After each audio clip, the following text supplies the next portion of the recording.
Рахмат Турага, саламатсыздар, урматтуу коллегалар, урматтуу Руслан Мустафаевич.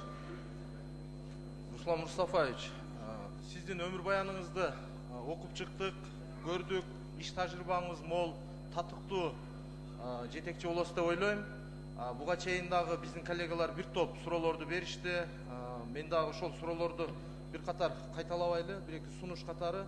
Эми кечээ күнү, азыр бүгүнкү күндө биздин куралдуу күчтөр эң алдыңкы көз сүйүнтөрлүк деңгээлге жетип, кечээги акыркы жеңиш күнүндө өткөргөн парад дагы элди бир топ мындай толкундантты да. Тарыхта болбогон парадды өткөздүрүңүздөр, иштерге ийгилик.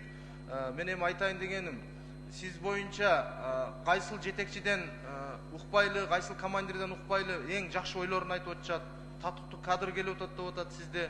Ошого мисалы мына жакынкы күндө сиздин артыңыздан дагы соцсеттерден бир-эки баягы ар кандай каралоолорду көрүп калдык. Бирок эми сиз өзүңүздүн актыгыңызды далилдеп, ошол аскер прокуратурасы дагы өз оң тажрыйбасын берди. Ошого эми куралдуу күчтөрдүн жетекчиси катары сиздей мындай таза кишилер келиш керек. Сизге окшогон кишилерди эми мындай жөн эле жалган жалаа менен ар кандай каралоолор болбош керек деп ойлойм.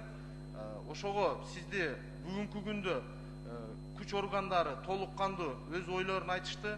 Менин сунушум, бүгүнкү күндө мисалы сиз ошол военный прокуратуранын чыгарган чечимдерине негизинде ошол УКМКга дагы өзүңүз бир кайрылып, өзүңүздүн актыгыңызды далилдеп, дагы элдин алдында бир жүзүңүздү ачык кылып койсоңуз жакшы болот деп ойлойм. Мындан кийинки иштериңизге ийгилик. Ар дайым ушундай куралдуу күчтөрдүн алдыга сүрөп жүрөрүңүзгө тилектешмин. Рахмат. Ишиңизге ийгилик. Чоң рахмат. Рахмат.